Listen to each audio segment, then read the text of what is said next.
भूषण के चलते देवी पार्वती को अपनी ज्योतिर्लिंग की यात्रा यहीं पर ही समाप्त करनी होगी। महादेव बार बार देवी पार्वती से कह रहे होते हैं कि देवी पार्वती किसी भी हालत में इस भूषण को उज्जैन ले आइए। उज्जैन में आते ही मेरा महाकाल वाला रूप इस भूषण का विनाश कर देगा। लेकिन देवी पार्वती को यही समझ में नहीं आ रहा होता है कि वह किस तरीके से भूषण को उज्जैन लेकर आए। इस ओर हम भूषण को देखते हैं जो कि यमराज के साथ खेल रहा होता है, यमराज का उपहास बना रहा होता है, यमराज को नचवा के अपने मनोरंजन का स्रोत बनवाता है। फिर देवों के देव महादेव कालों का काल महाकाल वाला रूप धारण करते हैं और कुछ ऐसा करते हैं जो कि देखकर आप हैरान हो जाओगे। आखिर महादेव ने ऐसा क्या करा, यही हम जानेंगे आज के एपिसोड में। तो बिना किसी वक्त गवाए चलिए शिव शक्ति के लेटेस्ट एपिसोड का रिकैप शुरू करते हैं। एपिसोड की स्टार्टिंग में हम देवी पार्वती को देखते हैं जो कि बहुत ज्यादा क्रोधित होती है। तो भूषण से कहती है कि भूषण तुम्हें तुम्हारे पापों का दंड अवश्य मिलेगा। उसके बाद देवी पार्वती यमराज को पुकारती है। यमराज वहाँ पे प्रकट होते हैं और देवी पार्वती यमराज से कहती है कि यमराज इन सारे ही मृत लोगों के प्राण वापस कीजिए। ये सब लोग अकाल मृत्यु मरे हैं, इनका कोई भी दोष नहीं।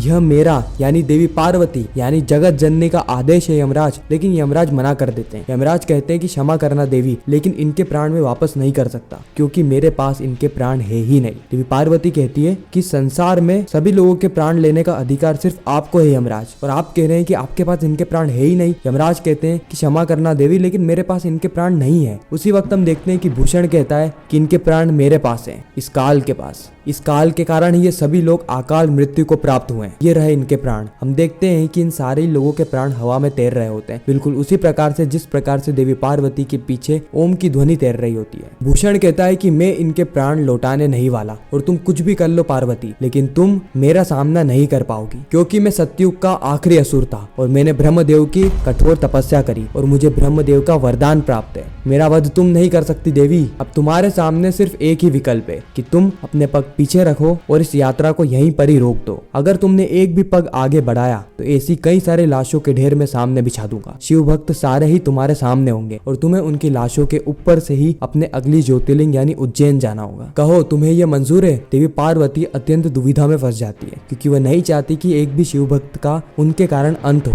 देवी पार्वती किसी भी हालत में नहीं चाहती कि उनकी इस यात्रा के कारण शिव भक्त अकाल मृत्यु मरे, लेकिन दूसरी तरफ वह यह भी नहीं चाहती कि वह अपनी यात्रा को रोक दे क्योंकि उनको उनके पति यानी शिव चाहिए। अगर उन्होंने 12 ज्योतिर्लिंगों की यात्रा नहीं करी तो उन्हें उनके पति महादेव साकार रूप में नहीं मिल पाएंगे। लेकिन आखिरकार जगत जननी अपनी मंशा को साइड में रखती है और यह निर्णय लेती है कि वह आगे पग नहीं धरेगी। उनके कारण किसी का भी अंत तो यह वह नहीं चाहती। अगले ही पल हम भूषण को देखते हैं जो कि जाता है यमराज के पास और यमराज का हाथ पकड़ के उन्हें हवा में उठाने लगता है और सारे देवताओं को, महादेव को, नारायण को यह कहता है कि देखो मैंने आज काल का भी मजाक बना दिया, उपहास बना दिया काल का भी। यमराज आज मेरे सामने नतमस्तक हो गए। मैं कुछ भी करूं ये इसका उत्तर नहीं दे सकते क्योंकि यह असुर यानी भूषण है ही इतना शक्तिशाली। भूषण जोर जोर से हंसने लगता है, यमराज का उपहास बनाने लगता है। वह यमराज को नृत्य करने के लिए मजबूर करता है और यमराज को भी मजबूरी में नृत्य करना ही पड़ता है। साथ ही यमराज को घुमाता है और अपने मनोरंजन का एक स्थान बना लेता है। जी हाँ, यमराज को अपने मनोरंजन का स्थान बना लेता है। वह यमराज जो कि सभी के प्राण हरते हैं, जिनको कि वरदान है कि वही हर एक एक इंसान के प्राण को अपने और ले जाएंगे। यहाँ तक कि उन्होंने बड़े बड़े असुरों के भी प्राण लिए हैं जैसे कि अंधकासुर, लेकिन आज उन्हें भी एक असुर के सामने नतमस्तक होना पड़ रहा है, उसके सामने नृत्य करना पड़ रहा है। अगले ही पल हम उज्जैन में देखते हैं कि सारे ही शिव भक्त महादेव की पूजा कर रहे होते हैं, महादेव की आराधना कर रहे होते हैं। भूषण कहता है कि अब इस धरती पे देवी पार्वती और महादेव यानी शिव और शक्ति का कोई भी अस्तित्व नहीं बचा है क्योंकि शिव इंतजार कर रहे होंगे उज्जैन में और अंतराल अंतराल तक वह इंतजार ही करते रह जाएंगे उनकी शक्ति का, लेकिन उनकी शक्ति कदा भी वहां पर नहीं जा सकती। इस भूषण की शक्ति का कोई भी तोड़ नहीं है, कोई भी मेरा वध, मेरा अंत नहीं कर सकता, लेकिन मैं कई सारे मनुष्य को अकाल मृत्यु जरूर दे सकता हूँ क्योंकि मुझे ये वरदान प्राप्त है। अपने वरदान पे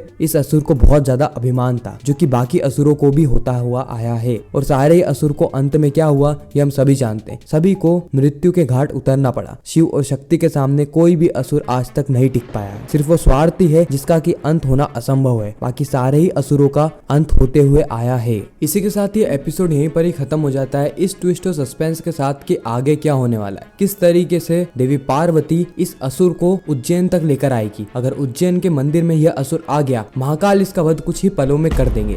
बाकी आपको यह रिकैप कैसा लगा कमेंट सेक्शन में जरूर बताना। अगर वीडियो अच्छी लगी हो तो वीडियो को लाइक करके चैनल को सब्सक्राइब करके ज्यादा से ज्यादा लोगों को ये वीडियो शेयर करना ताकि हमारी फिर से मुलाकात हो। हर हर महादेव।